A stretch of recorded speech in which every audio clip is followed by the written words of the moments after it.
La carretera era larga y silenciosa, rodeada de árboles que, en su soledad, parecían inclinarse para observar cada movimiento. Apenas podía creer que finalmente estaba allí, frente a la casa que compré para mis padres. Cada pared pintada, con cuidado, cada mueble elegido, pensando en cómo se sentirían en un nuevo hogar. Era mi regalo para ellos.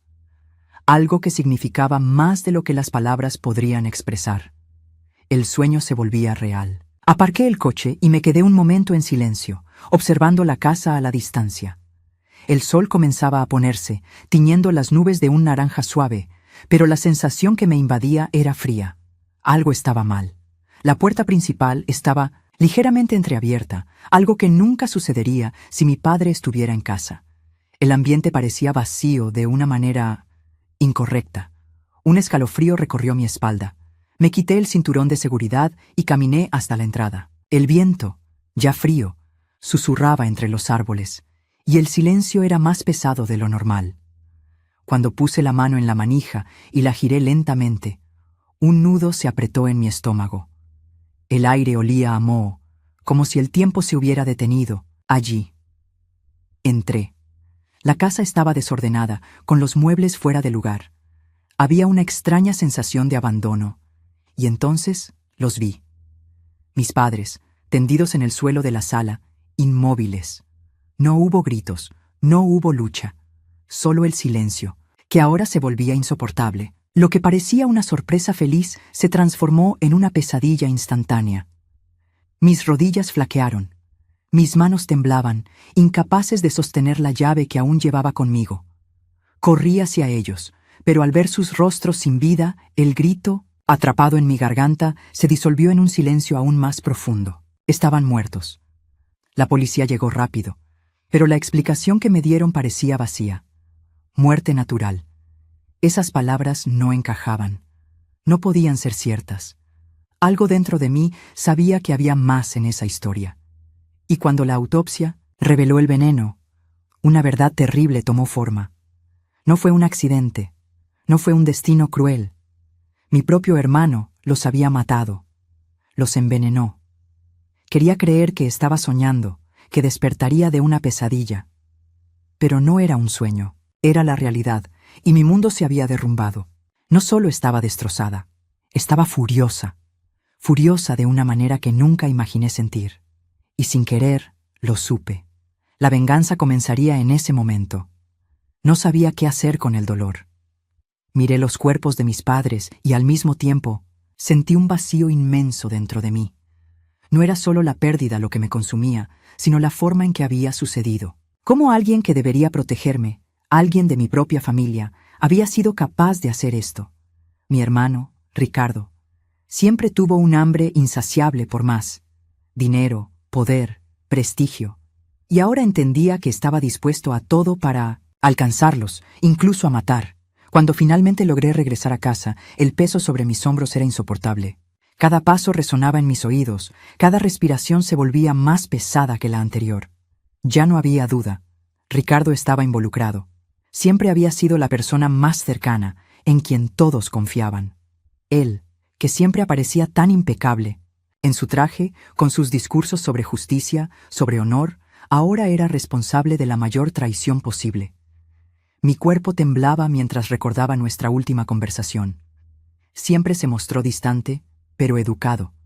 Siempre sonriendo, siempre tratando de ocultar su frialdad. Esa noche, cuando me vio llegar a la casa de nuestros padres, sus ojos brillaron con una ambición que nunca habría podido prever. Pero él no esperaba que yo pudiera ver a través de él. Fui a su oficina, donde la última pieza del rompecabezas comenzó a encajar. Vi los papeles esparcidos sobre la mesa, documentos falsificados, cuentas ocultas, detalles que me hicieron darme cuenta de que llevaba meses preparándose. Sabía que yo tenía planes de comprar esa casa para nuestros padres. Lo supo antes que yo, y por eso los eliminó. La rabia se intensificaba a medida que avanzaba en la investigación, pero, al mismo tiempo, algo dentro de mí se calmaba. La venganza no sería simple, no sería rápida.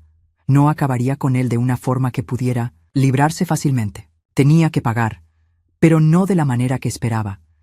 Tenía que sufrir por lo que hizo, sentir el peso de su propia conciencia aplastándolo, Y yo sería la responsable de eso.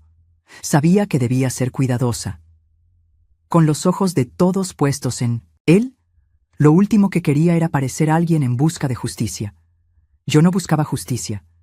Quería que se perdiera en las sombras de su propia culpa, que cada paso que diera fuera acompañado de una ansiedad creciente, un miedo profundo, como si estuviera siendo vigilado, perseguido por un fantasma invisible. Y así comenzó el juego. Empecé a dejar pequeñas pistas, una a la vez, notas anónimas, mensajes fríos y amenazantes. Sé lo que hiciste. Todavía te observan. El primer mensaje que dejé en su coche fue suficiente para verlo cambiar. Lo observé a la distancia, con una calma imperturbable, mientras lo leía. La sonrisa arrogante desapareció. No sabía lo que estaba por venir, pero yo sabía que comenzaría a preocuparse, y cuando la paranoia se instalara, se volvería vulnerable. Solo tenía que esperar el momento adecuado. Observaba cada movimiento de Ricardo desde lejos, casi como si fuera una espectadora en el teatro de su destrucción. La primera nota parecía inofensiva. La encontró en la puerta del coche, entre las llaves, y se rió nervioso. Sé lo que hiciste. No lo afectó de inmediato. Estaba acostumbrado a tener el control, y mi simple advertencia parecía demasiado pequeña para hacerlo vacilar. Pero sabía que el miedo nunca surge de un golpe directo. Crece lentamente, como una enfermedad, invadiendo los rincones más oscuros de la mente.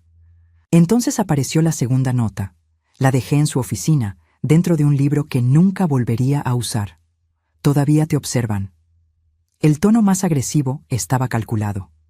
No quería verlo desesperado aún, solo una pequeña chispa de confusión. Y eso fue exactamente lo que sucedió. Se sentó en su escritorio, tomó la nota y la leyó varias veces, como si intentara comprender un enigma demasiado simple para su mente lógica. Vi en sus ojos que empezaba a dudar de su propia cordura. Pero aún no lo sabía. Aún no sentía la verdadera presión. El tiempo se arrastraba. Cada segundo parecía más largo que el anterior, mientras preparaba la siguiente jugada. El tercer mensaje era la clave. Debía ser definitivo. Se había vuelto más vigilante, más desconfiado. Sabía que no podía confiar en nadie. Entonces empezó a cambiar sus rutinas. Cambió las cerraduras de la casa. Aparecieron cámaras de seguridad en el jardín y la entrada, como si pudiera controlar su propia realidad con tecnología. Pero nada de eso podía proteger su mente. No lo sabía, pero cada una de esas precauciones era solo otro paso en la espiral que había creado para él. Dejé la tercera nota. Esta vez me aseguré de colocarla en el bolsillo de su abrigo favorito, el que usaba para disfrazarse de hombre exitoso. ¿Qué harías si te pasara a ti? Cuando la leyó, yo estaba a unas calles de distancia, observándolo desde la ventana de una cafetería. Su rostro palideció, sus ojos se abrieron y miró a su alrededor, como si esperara que algo o alguien apareciera. Esa noche me llamó. No hablaba directamente. Era un número bloqueado, pero el mensaje estaba claro. ¿Quién está haciendo esto? ¿Qué quieres de mí? Sonreí al escuchar su voz temblorosa a través del teléfono. No lo sabía, pero ya estaba atrapado. Sentía el control desmoronándose, y eso me daba una satisfacción indescriptible. Pero no podía detenerme ahora. El siguiente paso sería crucial. Él aún no sabía lo que vendría, pero yo sabía que no podría resistirse. Cada movimiento suyo, cada respiración, todo lo que hacía ahora era parte de mi juego. Lo observé mientras se encogía en el sofá, con las manos en los ojos, intentando alejar los fantasmas que comenzaban a aparecer en su mente. Ya estaba perdiendo. Y eso, por sí solo, era una victoria. No lo sabía, pero se acercaba al momento en que se entregaría. No importaba si no creía en fantasmas, en espíritus o en la venganza. El terror estaba en su mente, y eso sería suficiente. Las señales se volvían cada vez más evidentes. Estaba comenzando a romperse. Lo que antes era una fachada impecable de confianza y superioridad, ahora se desintegraba poco a poco, como un castillo de naipes a punto de colapsar. La primera vez que lo noté fue una noche en la que lo vi salir de casa, el rostro tenso, los ojos vidriosos. Conducía apresurado, sin mirar a los lados, como si el peligro lo persiguiera. Me senté en el asiento trasero de un coche estacionado, observándolo desde la distancia. Entró en un bar, el tipo de lugar al que los hombres van para ahogar sus miedos, sus secretos. No pasó mucho tiempo antes de que la puerta se cerrara detrás de él, y con eso su resistencia se desmoronara. Sabía que estaba comenzando a ceder. Era una sensación casi palpable. Cuando entró al bar, lo dejé solo unos minutos antes de acercarme, discreta. Me quedé en la esquina, observando su postura tensa, su cuerpo rígido mientras intentaba mantener la compostura entre los otros clientes. Buscaba algo a lo que aferrarse, alguien que pudiera aliviar la presión que comenzaba a aplastarlo. Pero nadie lo miraba, nadie lo notaba, y la ironía de eso parecía hacerlo sentirse aún más débil. A medida que pasaba el tiempo, Ricardo se volvía más errático. Las noches de insomnio se acumulaban, la falta de sueño hacía su mente aún más vulnerable. Comenzó a ver cosas que no estaban allí. Una vez, durante una reunión de negocios, preguntó si alguien más había oído un ruido extraño proveniente del fondo de la sala. Los demás estaban tan absortos en la conversación que no notaron la inquietud en sus ojos. Pero yo sí. Algo dentro de él se estaba desmoronando y no tenía idea de cómo manejarlo. La paranoia lo consumía más cada día. Yo estaba allí, en cada esquina, observando cómo se perdía en su propia mente. Y eso era solo el comienzo. Los cambios empezaron a ser visibles. Ricardo empezó a mirar a todos como si supieran su secreto. Amigos se convirtieron en enemigos en su cabeza. Comenzó a dudar de todos, a desconfiar hasta de su propio reflejo. Cada gesto, cada palabra que pronunciaba estaba impregnada de una creciente inseguridad. Sabía que no podía seguir viviendo así. La verdad estaba a punto de revelarse, pero él no estaba preparado para lo que vendría. Estaba a punto de cometer el error fatal. Fue entonces cuando las sombras comenzaron a manifestarse. Primero, una silueta vaga, parada al otro lado de la calle, observándolo fijamente. Ricardo se quedó inmóvil. Sus ojos siguieron la sombra, hasta que desapareció, pero no antes de que él diera un paso atrás. Pensó que lo estaban siguiendo. Por supuesto que lo estaban. Yo lo observaba, pero él no lo sabía. Y cuanto más miraba a las sombras, más se instalaba en su mente la idea de que lo estaban cazando. Hice que todo se intensificara. Por la noche, cuando se preparaba para dormir, una figura encapuchada apareció en el reflejo del espejo. Giró rápidamente, pero no había nadie allí. Sus ojos se movieron de un lado a otro, su pecho subía y bajaba con dificultad, y el pánico era evidente. La paranoia que sintió con el primer mensaje ahora estaba arraigada. No podía escapar de ella.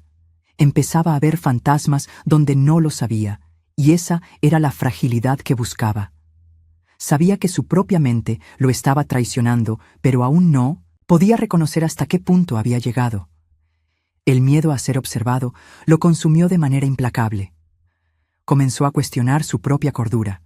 Con el paso del tiempo, se volvió más aislado, más distante. Ya no era el hermano que conocía, el hombre que usaba su inteligencia para manipular a los demás. Ahora luchaba contra enemigos invisibles, fantasmas que no podía ver, pero que sentía. El juego estaba llegando al punto de ruptura. Y cuando cometiera el error final, yo estaría esperando. Esa noche, Ricardo no durmió. Lo vi acostado en 1900 la cama, los ojos abiertos de par en par, el cuerpo empapado en sudor, mientras intentaba huir de las imágenes que su mente creaba. Sabía que estaba perdido. Solo que aún no sabía que la verdadera trampa estaba a punto de activarse. A la mañana siguiente, no tuvo elección. Su mente estaba quebrada. Sabía que no podía seguir viviendo así. Y fue la desesperación lo que lo llevó a cometer el error fatal. Se entregaría. Ya no tenía nada que perder, y yo estaba más cerca de lo que imaginaba. La noche en que se entregó fue la más esperada. Sabía que no aguantaría mucho más. El peso de su propia paranoia se había vuelto insoportable, y ahora se veía rodeado por los fantasmas que él mismo había creado. Cuando lo vi salir de casa, su expresión era la de alguien que había perdido completamente el control. No sabía a dónde ir ni qué hacer. Estaba aterrorizado, perdido en su propio laberinto de dudas y miedos. El Ricardo que una vez creyó en su propia superioridad, ahora era solo una sombra del hombre que fue. Lo seguí silenciosamente. La distancia entre nosotros era la más segura posible, pero al mismo tiempo lo más cerca que él podía soportar. En cada esquina que doblaba, en cada paso que daba, la tensión era visible en sus movimientos. Kirf. Sudor corría por su frente y miraba a los lados, como si esperara que lo siguieran, que lo observaran. Ya sabía que algo estaba mal, pero aún no comprendía hasta qué punto había sido manipulado. Cuando llegó a la comisaría, supe que el final estaba cerca. Lo observé, de pie, vacilante en la entrada, como si estuviera sopesando sus opciones. Sabía que su mundo se estaba desmoronando, pero aún no tenía claro qué hacer. Se acercó a la puerta y la abrió, entrando con la cabeza baja. Los segundos que siguieron fueron cruciales. Sabía que se estaba preparando para contar su versión de la historia, pero no tenía idea de cuánto su mente ya estaba comprometida. Ya había comenzado a entregarse sin darse cuenta. Dentro de la comisaría, Ricardo miró al oficial y, sin más rodeos, pronunció las palabras que esperaba escuchar. Me están persiguiendo. Alguien me está amenazando. Sé que saben lo que hice. Estaba desesperado. Su mirada era la de alguien que había tocado fondo y no sabía cómo salir. Yo estaba allí, en algún lugar entre las sombras, observando cómo cavaba su propia tumba. Cuando comenzó a describir lo sucedido, supe que ya había cometido el mayor error de su vida. Se estaba entregando. Cada detalle, cada palabra que pronunciaba era una confesión disfrazada de justificación. Habló del veneno. Describió los movimientos cuidadosos que hizo para asegurarse de que todo saliera según lo planeado. Y lo más incriminador, habló de esa noche. La noche en que nuestros padres murieron. El juego estaba ganado, pero el último acto estaba por ocurrir. Él aún no sabía que la verdadera prisión no serían las rejas a su alrededor. La prisión que estaba a punto de conocer sería mucho más profunda. Y, con eso, la venganza estaría completa. La sentencia estaba a punto de ser pronunciada, y yo, finalmente, conseguí vislumbrar cuál sería la verdadera consecuencia para él. Pero no sería solo la prisión. Ricardo estaba condenado a mucho más de lo que podía entender. Lo observaba desde lejos, viendo su expresión cambiar mientras los detalles del juicio se desarrollaban. Estaba de pie, una figura abatida, perdida en su propia derrota. El hombre que siempre se enorgulleció de controlarlo todo, ahora no tenía ningún control. Ya no podía ocultar el pavor que se reflejaba en su rostro. Sabía que él lo sabía, lo sentía, lo entendía, pero ya era demasiado tarde. El tribunal estaba lleno. El juez habló con voz firme, decretando la sentencia que ya estaba grabada en la mente de todos. La sala quedó en un silencio pesado mientras la sentencia era pronunciada. Cadena perpetua. Aquello que tanto temía ahora era real, y su rostro, antes arrogante, estaba tan pálido como un cadáver. Pero no fueron las palabras del juez las que me dieron la satisfacción final. Fue la mirada de Ricardo. Cuando levantó los ojos y me vio entre el público, supe que finalmente comprendía. Sabía que ya no había marcha atrás. La expresión en su rostro lo dijo todo. Fuiste tú. Esa mirada fue como una cuchilla afilada cortando el velo de su prepotencia. La desesperación se apoderó de él de una forma que ni siquiera pudo controlar. Intentó luchar contra los guardias que lo sujetaban, como si quisiera huir de lo inevitable. Pero no había escapatoria. Ya no tenía a dónde correr. Estaba en mis manos, y lo único que quedaba era presenciar el espectáculo de su caída. Y entonces, cuando finalmente se quedó en silencio, la sala llena de observadores se sumió en un mutismo absoluto. Me levanté de mi asiento. Caminé hasta el frente, donde el juez estaba a punto de dar por concluido el caso. No quería esperar más. Ya había esperado demasiado. Me acerqué a Ricardo, ahora sentado, con la cabeza gacha, como un hombre derrotado. Cuando alzó la vista, nuestras miradas se encontraron y por primera vez no vi arrogancia en sus ojos. Vi miedo. Un miedo verdadero. El miedo de no tener más control. El miedo de saber que había sido consumido por su propia locura. Me incliné ligeramente hacia él, de modo que mis palabras sonaran como un susurro. Esa era la casa que le daría a nuestros padres. Ahora, tú no tendrás nada más que una celda fría y solitaria. Dije esas palabras con una calma que, de alguna manera, resultaba más aterradora que cualquier grito de venganza. Sabía que me escuchaba. Sabía que sentía cada una de esas palabras atravesando su alma. Gritó. Intentó ponerse de pie, pero los guardias lo detuvieron. Parecía un niño, desesperado por una última oportunidad que nunca llegaría. Pero ya no se trataba de él. No se trataba de lo que quería o esperaba. Ahora se trataba de lo que yo había hecho, de lo que había logrado. Cuando fue arrastrado fuera de la sala, todavía suplicando clemencia, algo dentro de mí se apaciguó. Su desesperación, el horror que finalmente se desplegó ante sus ojos, fue la última pieza del rompecabezas que necesitaba. Había perdido. Siempre perdería. Mientras la puerta se cerraba tras él y sus gritos se desvanecían en la distancia, algo profundo dentro de mí se calmó. Había logrado lo que necesitaba. Lo que quería no era una venganza ciega. No era destruir su vida por capricho.